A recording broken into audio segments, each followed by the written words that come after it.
నమస్కారం ఘంటారావానికి స్వాగతం. ముందుగా ప్రధానాంశాలు. ఇరాన్ ఇజ్రాయెల్ ఘర్షణలపై స్పందించిన ప్రపంచ దేశాలు తక్షణమే పోరు ఆపాలని ఇరు దేశాలకు హితవు.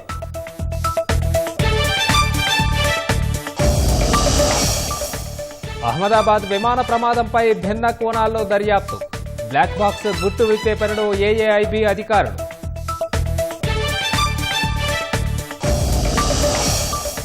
ప్రభుత్వ ఉద్యోగులకు 1 DA పెంపుపై ఆర్థిక శాఖ ఉత్తర్వులు. జూలై 1న చెల్లించే జీతంతో కలిపి ఇవ్వనున్న సర్కార్.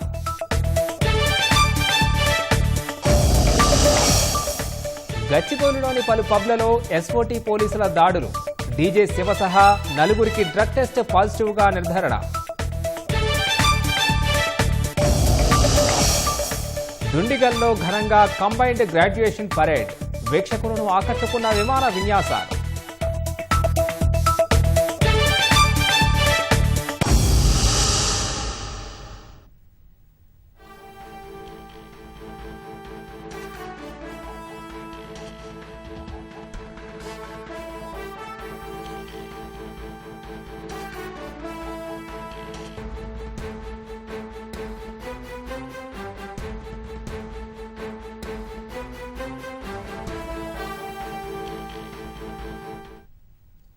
తాజా అంశాన్ని చూస్తున్నాం. విమానయాన భద్రత ఇతర అంశాలపై కాసేపట్లో ఉన్నత స్థాయి సమావేశం జరగనుంది. పౌర విమానయాన శాఖ మంత్రి రామ్మోహన్ నాయుడు అధ్యక్షతన ఈ భేటీ నిర్వహించనున్నారు. ఈ సమావేశంలో డీజీసీఏ డీజీ, ఏఏఐ ఉన్నతాధికారులు, పౌర విమానయాన శాఖ కార్యదర్శి, సంబంధిత మంత్రిత్వ శాఖ అధికారులు పాల్గొంటారు.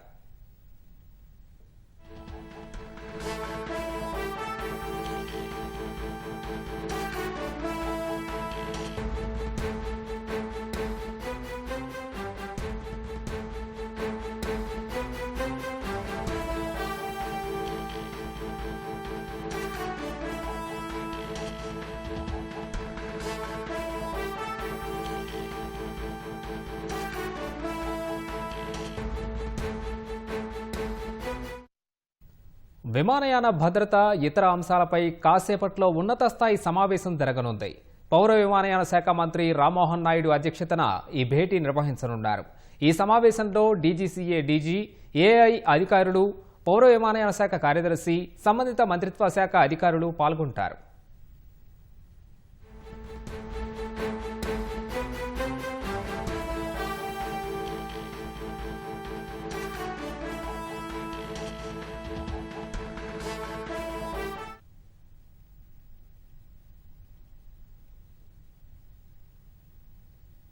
అహ్మదాబాద్ విమాన ప్రమాదంపై దర్యాప్తునకు ఉన్నత స్థాయి మల్టీ డిసిప్లినరీ కమిటీ ఏర్పాటైంది.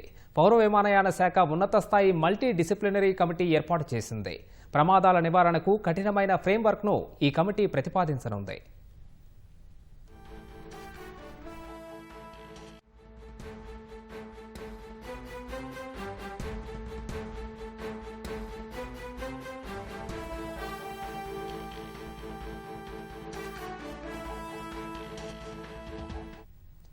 అహ్మదాబాద్ విమాన ప్రమాదంపై దర్యాప్తునకు ఉన్నత స్థాయి మల్టీ డిసిప్లినరీ కమిటీ ఏర్పాటైంది.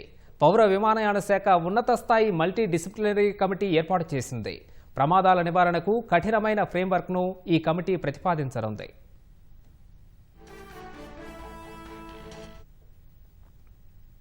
అహ్మదాబాద్ విమాన ప్రమాదంపై దర్యాప్తు కొనసాగుతోంది. మృతుల వివరాల గుర్తింపునకు DNA నమూనాలు సేకరిస్తున్నారు. బాధిత కుటుంబ సభ్యులు బీజే వైద్య కళాశాలకు తరలివస్తున్నారు. ఇప్పటికే 250 మంది నుంచి DNA నమూనాలు సేకరించారు.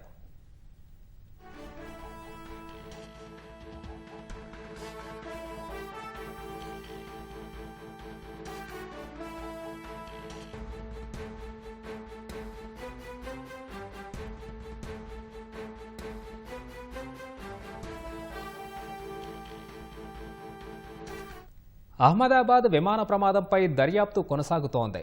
మృతుల వివరాల గుర్తింపునకు DNA నమూనాలు సేకరిస్తున్నారు. బాధిత కుటుంబ సభ్యులు బీజే వైద్య కళాశాలకు తరలివస్తున్నారు. ఇప్పటికే 250 మంది నుంచి DNA నమూనాలు సేకరించారు.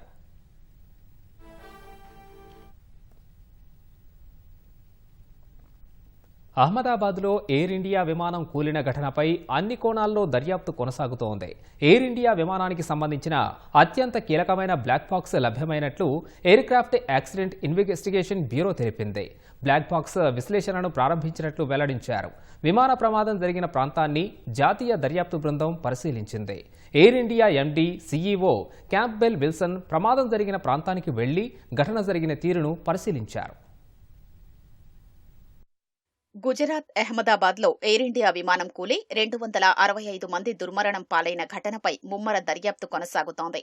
ఘోర ప్రమాదానికి గురైన ఎయిర్ ఇండియా విమానానికి సంబంధించిన అత్యంత కీలకమైన బ్లాక్ బాక్సు లభ్యమైంది. ప్రమాద స్థలంలోని బీజే వైద్య కళాశాల రెసిడెన్షియల్ క్వార్టర్ల భవనం పైకప్పు నుంచి బ్లాక్ బాక్సును స్వాధీనం చేసుకున్నట్లు aircraft accident investigation bureau AAIB వెల్లడించింది. ప్రమాదానికి గల ఖచ్చితమైన కారణాన్ని తెలుసుకునేందుకు అందులోని సమాచారమే కీలకం. రాష్ట్ర ప్రభుత్వానికి చెందిన 40 మంది సిబ్బంది పౌర విమానయాన శాఖ బృందాలతో కలిసి పనిచేస్తున్నట్లు ఏఏఐబీ వెల్లడించింది. మరోవైపు అహ్మదాబాద్లో విమాన ప్రమాదం జరిగిన ప్రాంతాన్ని జాతీయ దర్యాప్తు బృందం ఎన్ఐఏ పరిశీలించింది. ఈ బృందం వెంట ఇతర కేంద్ర దర్యాప్తు సంస్థలకు చెందిన అధికారులు కూడా ఉన్నారు. Air India MD CEO Campbell Wilson కూడా ప్రమాదం జరిగిన ప్రాంతానికి శుక్రవారం ఉదయం వెళ్లి ఘటన జరిగిన తీరును పరిశీలించారు. సివిల్ ఆసుపత్రిలో చికిత్స పొందుతున్న క్షతగాత్రుల్ని పరామర్శించారు. బ్రిటిష్ హైకమిషన్ అధికారులు అహ్మదాబాద్కు చేరుకున్నారు. ప్రమాద స్థలానికి ఫోరెన్సిక్ బృందాలు చేరుకున్నాయి. విమానంలోని ప్రయాణికులు, సిబ్బంది కలిసి మొత్తం 241 మంది మృతి చెందారని విమానయాన సంస్థ ఎయిర్ ఇండియా నిర్ధారించింది. ఒకరు సురక్షితంగా బయటపడ్డారు. ప్రమాదానికి గురైన విమానంలోని ప్రయాణికుల కుటుంబాల కోసం ఎయిర్ ఇండియా ప్రత్యేక సహాయ కేంద్రాల్ని ఏర్పాటు చేసింది. ఈ మేరకు సోషల్ మీడియాలో ప్రకటించింది. అహ్మదాబాద్, ముంబై, ఢిల్లీ, ఘాట్విక్ విమానాశ్రయాల్లో సహాయ కేంద్రాల్ని ఏర్పాటు చేసినట్లు పేర్కొంది. మృతుల కుటుంబ సభ్యులు అహ్మదాబాద్కు సకాలంలో చేరుకోవడానికి కేంద్రాల సహాయాన్ని తీసుకోవచ్చని చెప్పింది. సహాయం కోసం భారత్లో ఉన్నవారు, బయట దేశాల్లో ఉన్నవారు హాట్లైన్ నంబర్లను సంప్రదించాలని కోరింది. ఎయిర్ ఇండియా విమాన ప్రమాద ఘటనలో ఇప్పటివరకు 6 మృతదేహాల ముఖాల్ని గుర్తించి శుక్రవారం వారి కుటుంబాలకు అప్పగించినట్లు పోలీసులు పేర్కొన్నారు. ప్రస్తుతం 215 మంది బాధిత కుటుంబాలు తమను సంప్రదించారని, వారి నుంచి డీఎన్ఏ నమూనాలు సేకరిస్తున్నట్లు చిరాక్ పోలీసు అధికారి గోసాయి వివరించారు. డీఎన్ఏ ప్రక్రియ పూర్తి చేసేందుకు దాదాపు 72 గంటల సమయం పడుతుందని ఆయన స్పష్టం చేశారు. మృతదేహాల్ని గుర్తించాక శవ పరీక్షలు నిర్వహించిన తర్వాత కుటుంబాలకు అప్పగిస్తామని ఆయన చెప్పారు. ఇందుకోసం అన్ని ఏర్పాట్లను పూర్తి చేసినట్లు తెలిపారు. డీఎన్ఏ పరీక్షల కోసం సివిల్ ఆసుపత్రిలో మృతుల కుటుంబీకుల నుంచి రక్త నమూనాలు సేకరిస్తున్నామని అహ్మదాబాద్ ఆరోగ్య శాఖ ప్రత్యేక కార్యదర్శి ధనుంజయ్ ద్వివేది వెల్లడించారు. జాగిలాల సాయంతో మృతదేహాల కోసం శిథిలాల కింద గాలిస్తున్నారు. ఇదిలా ఉండగా ప్రమాద స్థలంలో శకలాల తొలగింపు చర్యలు యుద్ధ ప్రాతిపదికన సాగుతున్నాయని, అవి చివరి దశకు చేరుకున్నాయని అధికారులు శుక్రవారం వెల్లడించారు. మృతుల్లో 13 మంది రాజస్థాన్కు చెందినవారని తెలిపారు. అహ్మదాబాద్ ఘోర విమాన దుర్ఘటన నేపథ్యంలో కేంద్ర ప్రభుత్వం కీలక నిర్ణయం తీసుకునే అవకాశాలు కనిపిస్తున్నాయి. బోయింగ్ డ్రీమ్ లైనర్ 787-8 విమానాల్ని నిలిపివేసే అంశాన్ని కేంద్రం పరిశీలిస్తున్నట్లు సమాచారం. తొలుత తాత్కాలికంగా సేవలు నిలిపివేసి భద్రతా సమీక్ష నిర్వహించిన అనంతరం పూర్తిగా నిలుపుదల చెయ్యాలా, కొనసాగించాలా అన్న దానిపై నిర్ణయం తీసుకునే అవకాశం ఉంది. ఈ మేరకు భారత్, అమెరికా సంస్థల మధ్య సంప్రదింపులు జరుగుతున్నట్లు తెలుస్తోంది. అంతేకాకుండా తాజా దుర్ఘటనకు సంబంధించి దర్యాప్తు పూర్తయిన తర్వాత ఓ నిర్ణయానికి వచ్చే అవకాశం ఉంది. ఎయిర్ ఇండియాతో పాటు విమాన నిర్వహణ విధానంపై ఇతర విమానయాన సంస్థలకు కూడా కేంద్రం నోటీసులు పంపే అవకాశం ఉందని సంబంధిత వర్గాలు వెల్లడించాయి. అహ్మదాబాద్ విమాన ప్రమాదం ఎంతో మంది జీవితాలను బుగ్గి చేసింది. కుటుంబం కోసం వేల మైళ్ల దూరంలో పనిచేస్తున్న 2 వ్యక్తులను ఆ కుటుంబాలకు ఇంకెప్పుడూ కనిపించకుండా చేసింది. రేయింబవళ్లు కష్టపడుతూ కొడుకును డాక్టర్ను చేయాలనుకున్న తండ్రి కలను ఆవిరి చేసింది. అహ్మదాబాద్ విమాన ప్రమాద ఘటన బాధితుల కుటుంబాల్లో అంతులేని విషాదాన్ని నింపింది. లండన్లోని ఓ రెస్టారెంట్ వంటశాలలో చాలా ఏళ్లుగా పనిచేస్తూ తమ కుటుంబాన్ని పోషించుకుంటున్న 2 స్నేహితులు ప్రకాష్ చంద్ర మెనారియా, వృద్ధి చంద్ర మెనారియాను విమాన ప్రమాదం తిరిగి రాని లోకాలకు చేర్చింది. రాజస్థాన్లోని ఉదయ్పూర్ జిల్లా మేనార్ గ్రామానికి చెందిన ప్రకాష్ చంద్ర తండ్రి మరణం తర్వాత గ్రామానికొచ్చారు. 4 నెలలు గ్రామంలోనే ఉండి లండన్ తిరిగి వెళుతుండగా ప్రమాదంలో ఆయన ప్రాణాలు కోల్పోయారు. విమానం ఎక్కే ముందు ప్రకాష్ సెల్ఫీ దిగి తన కుటుంబానికి పంపారు. ఆ ఫోటో చూసుకుని ఆ కుటుంబం ఇప్పుడు గుండెలవిసేలా రోదిస్తోంది. అతని స్నేహితుడు వృద్ధి చంద్ర కూడా గత 1.5 దశాబ్ద కాలంగా లండన్లో ఉంటున్నారు. వృద్ధి చంద్రకు వీడ్కోలు చెప్పేందుకు అతని భార్య, పిల్లలు అహ్మదాబాద్ విమానాశ్రయానికొచ్చారు. వీడ్కోలు పలికి తిరిగి వెడుతుండగా దారిలో ప్రమాదం గురించిన వార్త వారికి తెలిసే తిరిగి వారు అహ్మదాబాద్ వచ్చారు. పృథ్వీ చంద్ర మరణ వార్త తెలుసుకున్న వారు కన్నీరు మున్నీరయ్యారు. రాజస్థాన్ బార్మర్ జిల్లాలోని బోర్ చరణన్ గ్రామానికి చెందిన 20 ఏళ్ల ఎంబీబీఎస్ విద్యార్థి జయప్రకాష్ జాట్ అహ్మదాబాద్ ఘోర విమాన ప్రమాదంలో మరణించారు. జయప్రకాష్ అహ్మదాబాద్ లో హాస్టల్లో ఉంటూ ఎంబీబీఎస్ 2వ సంవత్సరం చదువుతున్నారు. హాస్టల్ పైనే విమానం కూలిపోవడంతో మెస్ లో భోజనం చేస్తున్న జయప్రకాష్ అక్కడికక్కడే చనిపోయాడు. ప్రమాదానికి కొన్ని నిమిషాల ముందు జయప్రకాష్ అతని స్నేహితునితో మాట్లాడారు. మెస్ లో ఆహారం తినబోతున్నారని అతనికి చెప్పిన కాసేపటికే అతని ఫోన్ స్విచ్ ఆఫ్ అయిందని తెలిపారు. ఈ ప్రమాదంలో జయప్రకాష్ 30% కాలిపోయాడు. కాలిపోయిన గోడ శిథిలాలు అతనిపై పడిపోవటం వల్ల మరణించాడు. ఈ సంఘటన గురించి సమాచారం అందగానే జయప్రకాష్ కుటుంబం గురువారం రాత్రి అహ్మదాబాద్ చేరుకుంది. శుక్రవారం మధ్యాహ్నం మృతదేహాన్ని అప్పగించారు. జయప్రకాష్ తండ్రి ధర్మరాం జాట్ బలోత్రాలోని ఓ వస్త్ర కర్మాగారంలో కార్మికుడిగా పనిచేస్తున్నారు. రాత్రి పగలు కష్టపడి తన కొడుకును డాక్టర్ చెయ్యాలని అతను కలలు కన్నారు. జయప్రకాష్ ఆకస్మిక మరణం అతని కలల్ని కల్లలు చేసింది.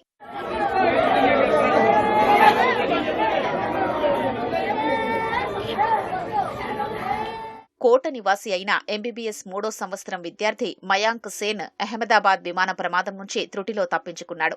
గురువారం మధ్యాహ్నం భోజనం చేసిన తర్వాత అతను మెస్ నుంచి వెళ్లిపోయాడు. కొద్దిసేపటి తర్వాత విమానం మెస్ మీద పడింది. కొంచెం ఆలస్యమై ఉంటే తన ప్రాణాలకు ప్రమాదముండేదని మయాంక్ చెప్పాడు. భోజనం చేస్తున్న కొంతమంది విద్యార్థులు, ఇతర వైద్యులు ప్రమాదంలో చిక్కుకున్నారని తెలిపాడు. ఎయిర్ ఇండియాకు చెందిన బోయింగ్ 787 డ్రీమ్ లైనర్ విమానంలో సీట్ నెంబర్ 11Aలో కూర్చున్న విశ్వాస్ కుమార్ ప్రమాదం నుంచి సురక్షితంగా బయటపడడంతో ఇప్పుడు ఆ సీటుపై సోషల్ మీడియాలో జోరుగా చర్చ జరుగుతోంది.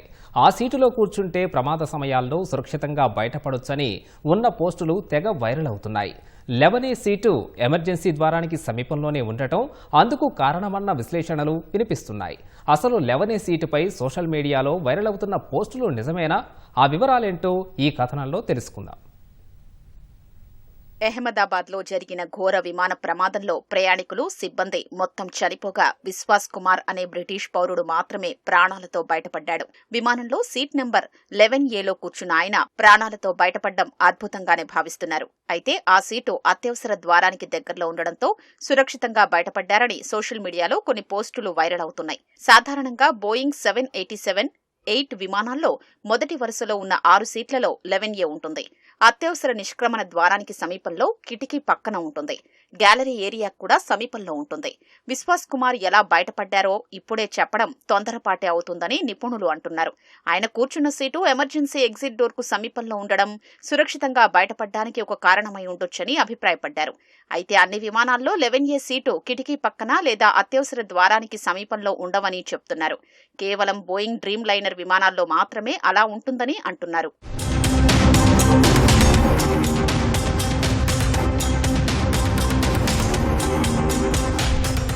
కూర్చున్న సీటు ఆధారంగా బతికే అవకాశాల్ని చెప్పలేమని మరికొందరు నిపుణులు చెప్తున్నారు. ఒక ఘటనలో జరిగినట్లు మరొక దానిలో కూడా జరుగుతుందని ఊహించడం మూర్ఖత్వమేనని అంటున్నారు.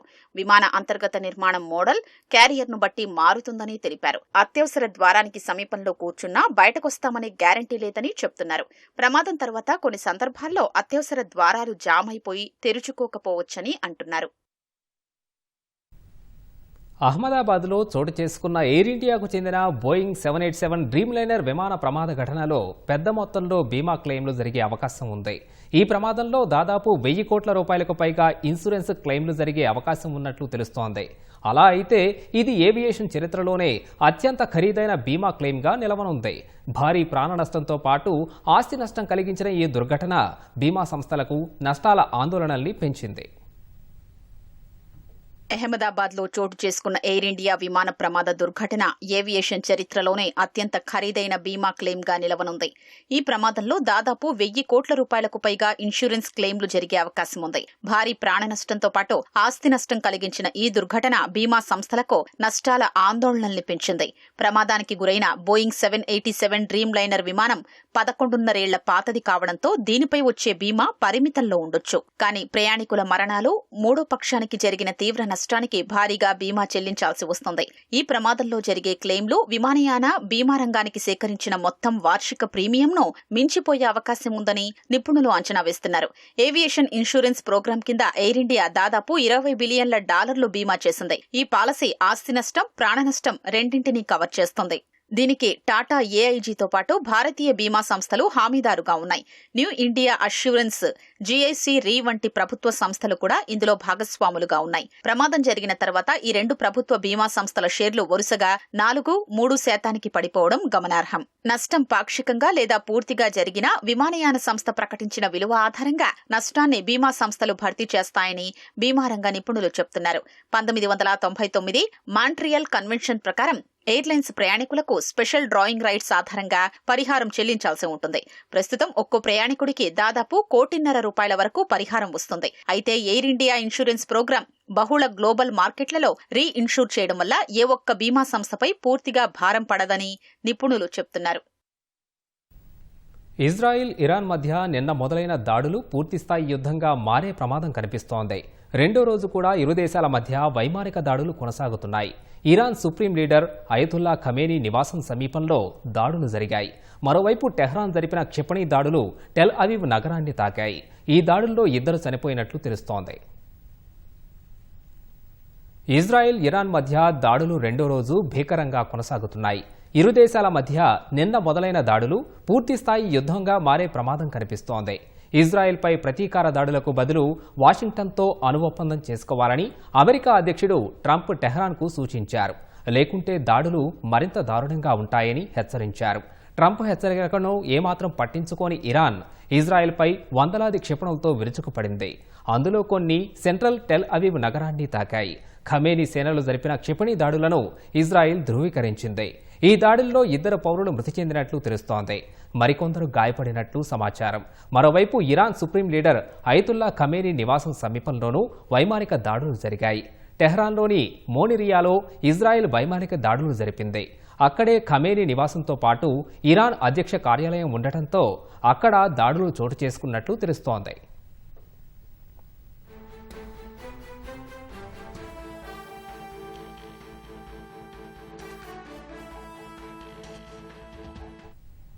మరోవైపు ఇరాన్ నూతన మిలిటరీ చీఫ్గా అమీర్ హతామీ నియమితులయ్యారు. ఈ మేరకు ఇరాన్ సుప్రీం లీడర్ ఖమేనీ ప్రకటించారు. ఇజ్రాయెల్ నిన్న జరిపిన వైమానిక దాడుల్లో Iran military chief Mohammad Bagheri మృతి చెందడంతో హతామీ నియామకం జరిపారు. 2013 నుంచి 2023 వరకు హతామీ ఇరాన్ రక్షణ మంత్రిగా పనిచేశారు. ఆపరేషన్ రైజింగ్ లయన్ పేరుతో గురువారం అర్ధరాత్రి నుంచి ఇరాన్పై ఇజ్రాయెల్ పెద్ద ఎత్తున దాడులు దిగింది.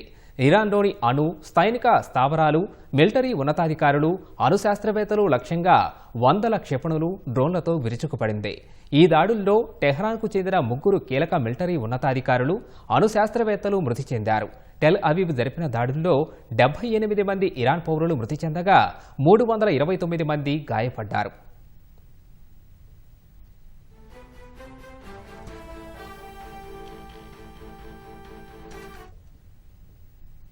ఇరాన్, ఇజ్రాయెల్ ఘర్షణలపై ప్రపంచ దేశాలు ఆందోళన వ్యక్తం చేశాయి. తక్షణమే ఉద్రిక్తతల్ని తగ్గించుకోవాలని ఇరు దేశాలకు హితవు పలికాయి. కాల్పుల విరమణ పాటించాలని పిలుపునిచ్చాయి. పశ్చిమాసియా ప్రాంతంలో ఉద్రిక్తతలు పెరిగిపోవడంపై భారత్ తీవ్ర ఆందోళన వ్యక్తం చేసింది. పరిస్థితుల్ని జాగ్రత్తగా గమనిస్తున్నామని భారత విదేశాంగ శాఖ ఒక ప్రకటనలో పేర్కొంది. దౌత్య మార్గంలో ఉద్రిక్తతల్ని తగ్గించుకోవాలని ఇజ్రాయెల్, ఇరాన్లను అభ్యర్థించింది. ఇరాన్పై ఇజ్రాయెల్ జరిపిన దాడిని రష్యా తీవ్రంగా ఖండించింది. ఇరాన్ ఎలాంటి కవ్వింపు చర్యలకు పాల్పడకున్నా ఇజ్రాయెల్ ఈ దాడికి పాల్పడిందని రష్యా ఆరోపించింది. ప్రపంచ శాంతికి భంగం కలిగించే ఆ ఘటనను అంతర్జాతీయ సమాజం చూస్తూ ఊరుకోలేదని రష్యా పేర్కొంది. ఇరు దేశాలు సంయమనం పాటించాలని కోరింది. ఇజ్రాయెల్ జరుపుతున్న దాడుల్ని తీవ్రంగా ఖండిస్తున్నట్లు సౌదీ అరేబియా పేర్కొంది. ఇరాన్పై ఇజ్రాయెల్ దాడి ఏమాత్రం సమర్థనీయం కాదని పాకిస్తాన్ పేర్కొంది. ఇజ్రాయెల్ దాడుల్లో ఇరాన్ సైనికాధికారులు మృతి చెందడంపై లెబనాన్కు చెందిన హెజ్బొల్లా మిలిటెంట్ సంస్థ సంతాపం తెలిపింది. ఇజ్రాయెల్ దాడిని ఖండించిన హెజ్బొల్లా తాజా ఘర్షణలో ఇరాన్తో చేతులు కలుపుతున్నట్లు మాత్రం ప్రకటించలేదు.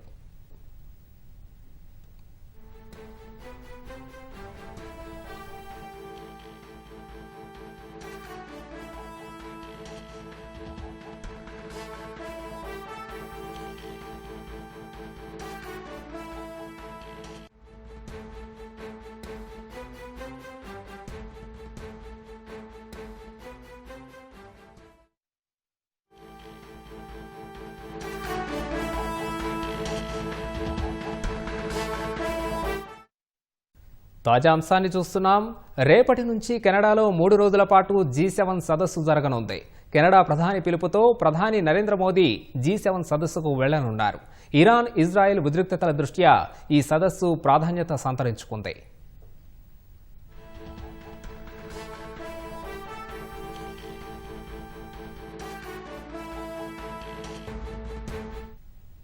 రేపటి నుంచి కెనడాలో 3 రోజుల పాటు G7 సదస్సు జరగనుంది. కెనడా ప్రధాని పిలుపుతో ప్రధాని నరేంద్ర మోదీ G7 సదస్సుకు వెళ్లనున్నారు. ఇరాన్, ఇజ్రాయెల్ ఉద్రిక్తతల దృష్ట్యా ఈ సదస్సు ప్రాధాన్యత సంతరించుకుంది.